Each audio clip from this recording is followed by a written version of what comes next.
हो किसी भी सब्जेक्ट की, तो प्लीज आप पहले सबका पार्ट फर्स्ट देखिए, ठीक है। चाहे वो मैथ्स हो, एसएसटी हो, कुछ भी हो, आप प्लीज सबका पहले पार्ट फर्स्ट देखिए, क्योंकि जब तक आप सीक्वेंस वाइज नहीं देखोगे वीडियोस, बीच में से कोई भी चीज आपको समझ प्रॉपरली नहीं आएगी। हालांकि ये चैप्टर कोई मुश्किल नहीं है, सिंपल है, लेकिन उसमें न्यू टर्म्स जो है वो जब तक आप सीक्वेंस वाइज नहीं देखोगे वो चीज समझ नहीं आएगी। तो प्लीज आपसे रिक्वेस्ट है कि आप सबसे पहले हर एक का पार्ट फर्स्ट देखिए, देन सेकंड, थर्ड, इस तरह आप सीक्वेंस में चलिए। ये नहीं कि न्यू वीडियो अपलोड हो रही है तो पहले हम वो देख लें, तो समझ नहीं आएगा। अगर आप प्रीवियस वीडियो देख चुके हैं, और एक और चीज प्लीज, मैथ्स के लिए खासकर बोल रही हूँ, प्लीज वीडियोस तो बन रही है, लेकिन साथ साथ में जब आप वीडियो देख रहे हो तो अपने हाथ में पेन कॉपी रखो और नोट्स प्रिपेयर करो, ठीक है। क्योंकि उससे आपको एक रिकॉल, ये थोड़ा ना अगर कुछ भूल जाएगा तो आप फिर से वीडियो पे जाओगे, नहीं। आप एक पेन कॉपी अपने पास रखो और नोट्स बनाते जाओ, ठीक है। तो आपको हर एक मटेरियल इधर मिल रहा है, तो हर एक चीज को अच्छे से फॉलो करो। और अगर किसी को भी कोई डाउट आता है किसी भी क्वेश्चन में, आप कमेंट करो, बताओ, हम उसके लिए एक अलग सी वीडियो बनाएंगे पर्टिकुलर उसी क्वेश्चन की, जिसको भी है। और प्लीज वीडियो को लाइक करो ताकि हमें पता चले कि जो हम आपको बढ़ा रहे हैं एटलीस्ट आप तक वो चीज पहुंच रही है, ठीक है। Thank you. अब नेक्स्ट एक्सरसाइज फर्स्ट जो है वो हमारी खत्म हो गई है, ठीक है।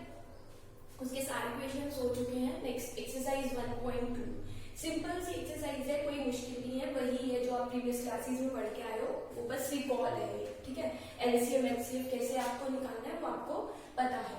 फंडामेंटल थ्योरम ऑफ अर्थमेटिक अब क्या है, किससे रिलेटेड है, किसको नाम दिया गया है, वो चीज आपने समझनी है। तो सबसे पहले आपने एक चीज तो देखी होगी कि आपने प्राइम नंबर्स और कंपोजिट नंबर्स के बारे में पढ़ा है, बस उसी का क्या मिक्सचर है, उसी से कैसे रिलेट करता है ये फंडामेंटल थ्योरम ऑफ अर्थमेटिक, वो चीज समझनी है। तो उससे पहले आप एक बार रिकॉल कर लो प्राइम नंबर्स क्या होते हैं, ठीक है। जब रिकॉल करोगे ऑटोमेटिकली सारी चीजें अच्छे से आएंगी। तो प्राइम नंबर्स क्या होते हैं, which has only 2 factors. Prime number क्या होते हैं जिसके क्या होते हैं, सिर्फ 2 फैक्टर्स होते हैं, ठीक है। 1 and number itself, 1 and number itself. मतलब अगर आप फॉर एग्जांपल आप कंसीडर कर रहे हो 1, ठीक है। 1 तो आपको पता है 1 के टेबल में आता है इटसेल्फ, ठीक है। 2 फैक्टर्स तो नहीं बन रहे हैं, 1 ही फैक्टर है इसका, तो इट मींस तो ये प्राइम नंबर होगा नहीं होगा, it is not a prime number, clear. Second, अगर 2 लेते हो आप, तो एक तो 1 के टेबल में आ रहा है, दूसरा खुद के टेबल में आ रहा है, ठीक है। तो क्या हो गया, इसका 2 फैक्टर्स है 1 एंड नंबर इटसेल्फ, ठीक है। तो कितने फैक्टर्स हो गए, 2 फैक्टर, तो इसीलिए ये क्या है, इट इज प्राइम नंबर। इसी तरह आपके पास 3, 5, 7, 11, 13, 17, 19, 23, इस तरह 29, सो ऑन टू आपके पास चलते जाएंगे। ये सारे क्या है, प्राइम नंबर्स हैं, ठीक है। तो प्राइम नंबर्स आपको पता चल गए। देन कंपोजिट नंबर क्या होते हैं, which has more than 2 factors, जिसके 2 से ज्यादा फैक्टर्स होंगे उसको हम क्या बोलेंगे, कंपोजिट नंबर। फॉर एग्जाम्पल क्या लगता है क्या होंगे, ठीक है। 1 हो नहीं सकता, 2 हमारा प्राइम है, 3 हमारा जो है वो प्राइम है, इट मीन्स 4। एक तो 1 के टेबल में आ रहा है, दूसरा 2 में आ रहा है, तीसरा खुद के टेबल में आ रहा है, तो मोर देन 2 फैक्टर्स है ना। तो मोर देन 2 फैक्टर्स होंगे तो इट मीन्स वो आपका क्या है, कंपोजिट नंबर, ठीक है। तो ये हो गया आपका कंपोजिट नंबर, ठीक है। अब कंपोजिट नंबर में आप एक चीज ध्यान रखोगे, जब प्राइम नंबर और कंपोजिट नंबर, ये तो आपने कर लिया, ये रिकॉल हो गया, लेकिन इस चीज को फंडामेंटल थ्योरम ऑफ अर्थमेटिक में कैसे बताना है वो चीज आपको ध्यान रखनी है। ये मैं कर रही हूँ, वो चीज आपको कैसे बतानी है। आपने एक चीज नोटिस की है कभी, फॉर एग्जाम्पल मैं एक मान लो एक नंबर ले रही हूँ 12, ठीक है। आप प्राइम फैक्टराइजेशन करते हो ना इसकी, 2 6 2 3 1, ठीक है। करते हो इस तरह। आपने ये चीज नोटिस की होगी, मैं नहीं बोलूंगी नोटिस की होगी, आप बस करते हो, ठीक है। आपको पता है प्राइम फैक्टर्स है, प्राइम नंबर्स लेने, ठीक है। लेकिन आपको ये चीज पता होनी चाहिए, एवरी कंपोजिट नंबर, आप कोई भी लो, every composite number is a product of prime. For example आपने 12 लिया, 2 इंटू 2 इंटू 3 लिखते हो ना, तो इस चीज का मतलब क्या हो गया, ये खुद क्या है, ये कंपोजिट नंबर है, ये खुद क्या है, कंपोजिट नंबर। तो फंडामेंटल थ्योरम ऑफ अर्थमेटिक हमें यही कहती है कि every composite number is a product of primes. हर एक कंपोजिट नंबर जो होता है वो क्या होता है, वो प्रोडक्ट होता है किसका, प्राइम नंबर्स का। तो यही हमें क्या कहती है, फंडामेंटल थ्योरम ऑफ अर्थमेटिक। तो आप लिख सकते हो एवरी कंपोजिट, इसको एक्सप्रेस कर सकते हैं, every composite number can B expressed as product of prime, ठीक है। हर एक कंपोजिट नंबर को हम क्या कर सकते हैं, प्रोडक्ट ऑफ प्राइम, मतलब प्राइम नंबर्स में रिप्रेजेंट एक्सप्रेस कर सकते हैं, ठीक है। बस इसी से रिलेटेड यही है हमारी फंडामेंटल, मतलब इसी चीज को उसने नाम दिया फंडामेंटल थ्योरम ऑफ अर्थमेटिक। तो ये चीज आपको क्या करनी है, बस क्वेश्चंस में अप्लाई करनी है, नथिंग एल्स, बस ये चीज आपको, ठीक है। तो ये आपको ध्यान रखना है, फंडामेंटल थ्योरम ऑफ अर्थमेटिक क्या है, every composite number can be expressed as product of prime. कोई भी कंपोजिट नंबर लोगे उसको आप प्रोडक्ट ऑफ प्राइम्स में लिख सकते हो, ठीक है। Next,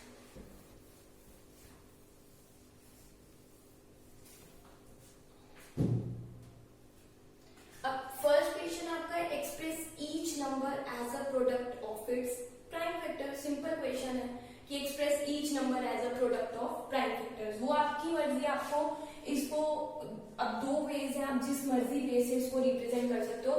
either you use this method और यू यूज प्रोडक्ट, आप कोई भी 2 नंबर्स लो, उनको ब्रेक करके कर लो, व्हाटएवर यू वांट, ठीक है। अगर ये दोनों मेथड्स में से करना है तो अगर आप ये वाला मेथड करते हो तो क्या आएगा, 270, 235।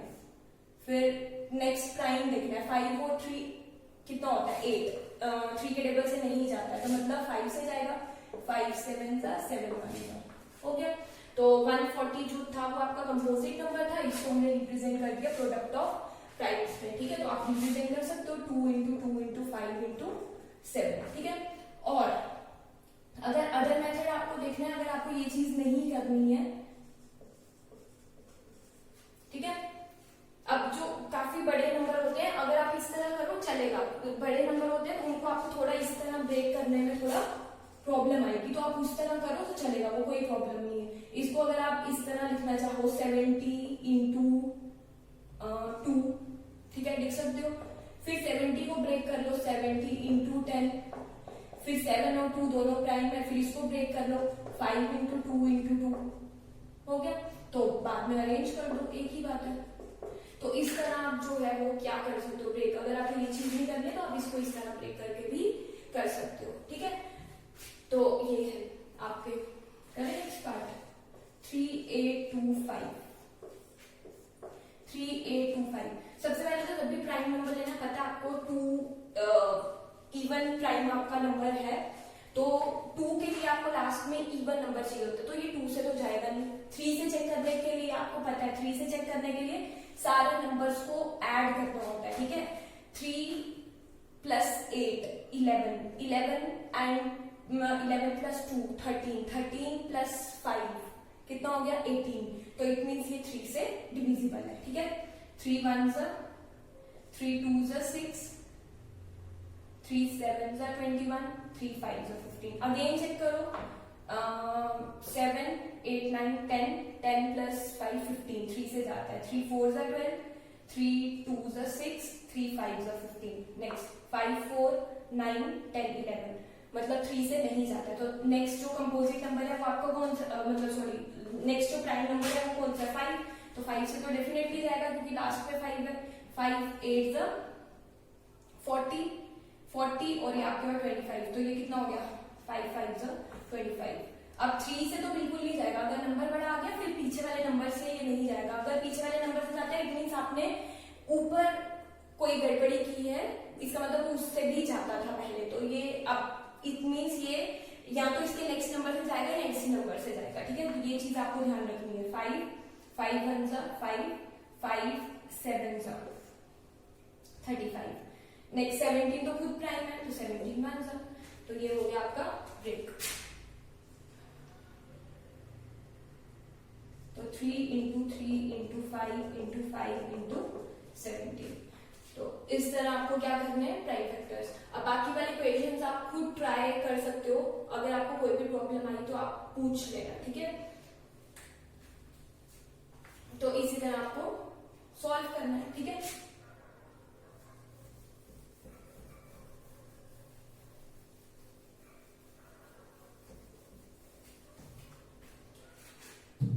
Next question, find the LCM and HCF of the following pair of integers. आपको एलसीएम और एचसीएफ दोनों निकालने हैं।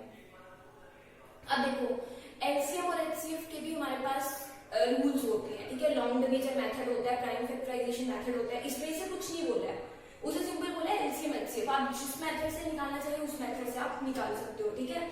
Pairs of integer and verify that LCM and HCF equals to product of two numbers. उसे बोला पहले आपको एलसीएम और एचसीएफ निकालना है, ठीक है।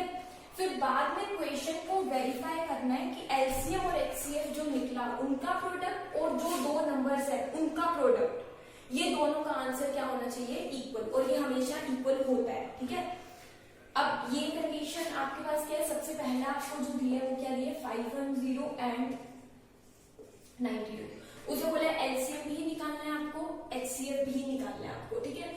तो एलसीएम निकालने के लिए आप 510 और 92 एक साथ ले लो। एचसीएफ अभी जो आपने सीखा हुआ है, क्योंकि पर्टिकुलर से कोई मेथड नहीं बोला है तो आप इस मेथड से कर सकते हो जो हमने 1.1 में किया हुआ है, एचसीएफ निकालना, ठीक है।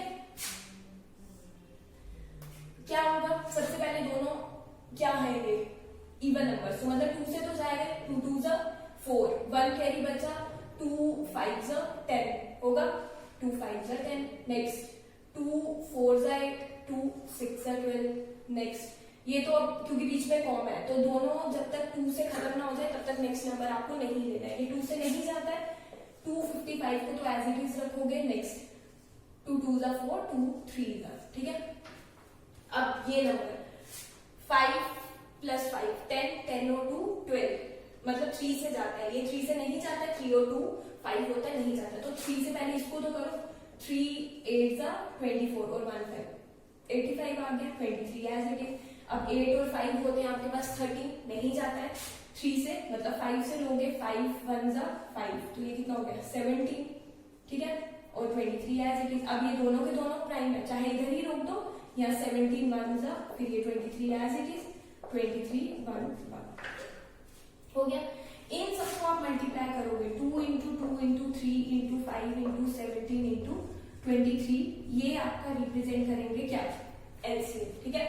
अब एलसीएम क्या आएगा, 4 15 17 into 23, 5 4 20, 60 into 17 into 23। Next 0 1 0 2 0 into 23, ठीक है। तो अब इसको आप मल्टीप्लाई कर लो,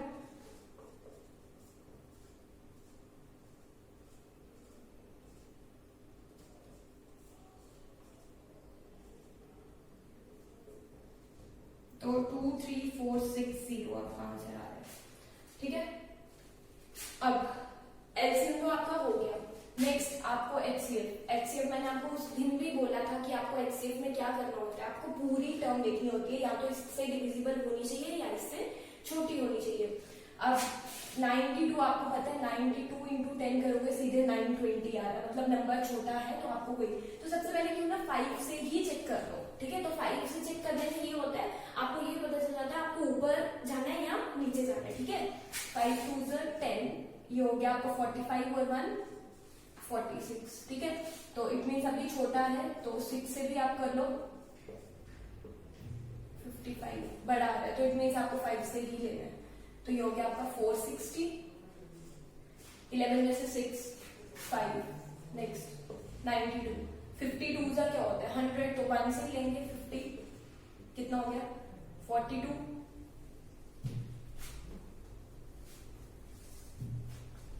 नेक्स्ट 51 ये हो गया आपका 42 1 42, 10 में से 2 8, 42, 8 5 42, और ये आ रहा है आपका 8।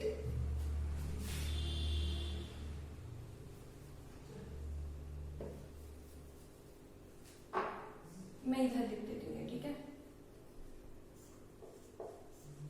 8 2 4 8। तो इट मीन्स हमारा जो HCF आया वो क्या है, आपको बोलता है लास्ट स्टेप। और आपने फर्स्ट वीडियो देखी होगी जहां पे ये सिखाया, सेकंड वीडियो में आई थिंक, तो ये चीज आपको पता चलेगी ये क्यों है। पहले आप वीडियो देखो वो। तो HCF हमारा कितना हो गया 2। ना उसने आपको क्या बोला करने को, वेरीफाई करना है LCM into HCF equals to product of 2 numbers. Clear? तो अब वेरीफाई करके देखते हैं कि ये ठीक है या नहीं है। ठीक है, ये कर रही हूँ मैं, खाली एलसीएम को रख रही हूँ ताकि पता चले क्या है। चलो वेरीफाई करते हैं। एलसीएम इंटू HCF, एक एक करके ले लो या दोनों को एक साथ लिख लो, एक ही बात है। ठीक है, LCM 2 3 4 6 0 into 2 and product of 2 numbers, मतलब जो नंबर हमारे पास है 510 एंड 92। नेक्स्ट करो मल्टीप्लाई, 0 6 2 12 4 2 8 और 1 9 2 3 6 2 2 4। सेम आंसर यहाँ होना चाहिए 5192। और फिर मैं आपको एक शॉर्ट ट्रिक भी सिखाऊंगी कि इनको मल्टीप्लाई एक लाइन में कैसे करते हैं। 2 1 2 5 2 10 9 1 9 45 और 1 46, क्या है 4692 और ये इसका 0।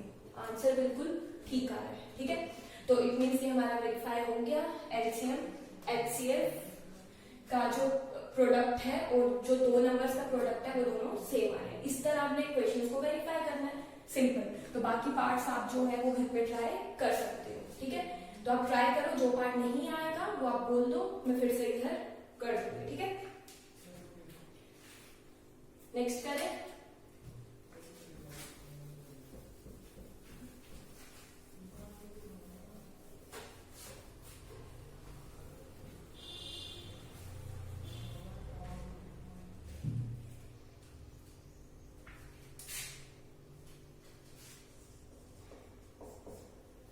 अब नेक्स्ट क्वेश्चन देखो क्या बोला है। Find the LCM and HCF of the following integers by applying the prime factorisation method. एक तो आपको ये चीज ध्यान रखनी है जो हमने पहले किया है, एक होता है लॉन्ग डिवीजन मेथड, ठीक है, और एक होता है हमारा प्राइम फैक्टराइजेशन मेथड। ये जो हम HCF को हम इस वे से करते हैं, ठीक है, ये हमारा आता है किसमें, ये होता है लॉन्ग डिवीजन मेथड में। जब LCM को आप दोनों नंबर्स को एक साथ लेते हो, कॉमास डालते हो बीच में, तो वो आपका आता है LCM का लॉन्ग डिवीजन मेथड। ठीक है, और एक होता है आपके पास प्राइम फैक्टराइजेशन मेथड। अगर उसने प्राइम फैक्टराइजेशन क्वेश्चन में डिमांड की है तो आपको प्राइम फैक्टराइजेशन मेथड ही अप्लाई करना है। उसके लिए आप क्या करोगे, जो भी नंबर्स है, चाहे आपको LCM निकालना है HCF निकालना है, आपको जो भी नंबर्स हैं आपको अलग अलग से प्राइम फैक्टराइजेशन करके उनको फाइंड करना है। ठीक है, तो ये सिंपल है इससे। ठीक है, अब वो टर्म क्या है, उसे बोला है आपको अप्लाई करना है प्राइम फैक्टराइजेशन मेथड। क्लियर, आपको क्या अप्लाई करना है, प्राइम फैक्टराइजेशन मेथड। आपको फर्स्ट दिया हुआ है 12 15 एंड 21। ठीक है, तो आपको क्या अप्लाई करना है, सिंपल आप अलग अलग से सबको लिख लो 15। इसी से आपका LCM as well as HCF दोनों निकलेंगे। सिंपल है बट खाली समझो वो चीज कैसे है। 2 6 2 3 3 1। क्लियर, ये हो गया आपका 3 5 5 1, ये हो गया आपका 3 7 7 1। हो गया, ठीक है, 2 6 2 3 3 1 3 5 5 1 3 7 7 1। क्लियर। अब ध्यान से देखो, एलसीएम इसमें कैसे फाइंड करना है और एचसीएफ कैसे फाइंड करना है। सबसे पहले तो आप ये लिखो 12, क्या चीज है आपके पास, 2 इंटू 2 इंटू 3, क्लियर। 15, क्या इसके प्रोडक्ट ऑफ प्राइम्स है, 3 इंटू 5। नेक्स्ट 21 के क्या प्रोडक्ट ऑफ प्राइम्स है, 3 इंटू 7, ठीक है। एचसीएफ सबसे सिंपल, हाईएस्ट कॉमन फैक्टर। आपको क्या करना है, कॉमन फैक्टर। कॉमन फैक्टर मतलब इसमें इस पूरे टर्म्स में, मतलब अगर 3 टर्म्स हैं तो तीनों में कुछ ना कुछ कॉमन होना चाहिए। अगर कुछ कॉमन नहीं है तो हमेशा जो उसका एचसीएफ होगा वो 1 होगा, हमेशा उसका एचसीएफ 1। अब आप इसमें देखो, कोई आपको ऐसी टर्म दिख रही है जो कॉमन है तीनों में, बिल्कुल दिख रही है, वो है ये 3, और कुछ नहीं दिख रहा है, कुछ नहीं होगा, एचसीएफ आपका सिंपल हो गया 3, क्लियर। अब आती है एलसीएम की बात। एलसीएम को ध्यान से समझना। अब एलसीएम में क्या करते हैं, आपके पास जो कॉमन टर्म है वो तो लिखनी है आपको एक बार। अगर एलसीएम में आपके पास कहीं 2 भी टर्म्स कॉमन आती है तो उसको भी आपने कॉमन लेके एक लिखना है। फॉर एग्जाम्पल मैं आपको बताती हूँ, ध्यान से देखो। लेट अस सपोज आपके पास टर्म्स है 2 into 2 into 3 into 5, let us suppose. Next term आप ले लो 2 इंटू 3 इंटू 7 इंटू, चलो 7, 2 इंटू 7, लेट अस सपोज, ठीक है। अगर इसका एलसीएम निकालना है, ठीक है। अगर मैं इसका एचसीएफ आपको बोलूं तो आप एचसीएफ क्या बताओगे इसका एचसीएफ आपके पास होगा 2, होगा ना इसका एचसीएफ 2, क्योंकि इसमें एचसीएफ में सिर्फ कॉमन वाला लेते हैं, सिर्फ कॉमन वाला और कुछ नहीं। अब एलसीएम में क्या करते हैं, एक तो कॉमन वाला लेना है 2, ठीक है। दूसरा, अगर किन्हीं 2 टर्म्स में 2 टर्म्स भी कॉमन आ गए, जैसे कि मेरे को ये 7 7 कॉमन दिख रहा है, ये सिर्फ एलसीएम के लिए और किसी के लिए नहीं। 7 7 कॉमन दिख रहा है तो आपको इस 7 को कॉमन लेके 1 लिखना है।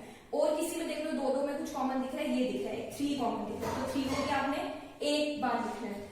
नेक्स्ट, जो टर्म्स अब कुछ कॉमन नहीं आ रहा तो जो बाकी टर्म्स बच गई हैं वो भी आपने साथ में लिखनी है। तो ये हो गया आपका एलसीएम। अगर मैं इसकी बात करूं, ये कॉमन आ गया, कॉमन का एक लिखा, क्या 2 में कुछ कॉमन है, नहीं, ये कॉमन नहीं है, ये एक ही लाइन में है, ये चीज आपको ध्यान रखनी है। कॉमन होगा एक अलग में, दूसरा अलग में कॉमन होगा, ठीक है। तो अब कुछ कॉमन नहीं है तो इसका मतलब जितनी टर्म्स आपके पास बच गई है वो सारी की सारी टर्म्स आपने क्या करनी है, वो लिख देंगे 2 इंटू 2 इंटू 5 इंटू 7। इस 2 को आप एक बार नहीं लिखोगे क्योंकि ये कॉमन नहीं है, ये एक ही लाइन में, ये 2 अलग अलग पार्ट्स में नहीं है, ये चीज ध्यान रखना। तो अब आप इसको क्या करोगे, सॉल्व कर लोगे। 6 इंटू 10 इंटू 7, 6 7 का 42 इंटू 10, तो आंसर इज 420, हो गया, सिंपल।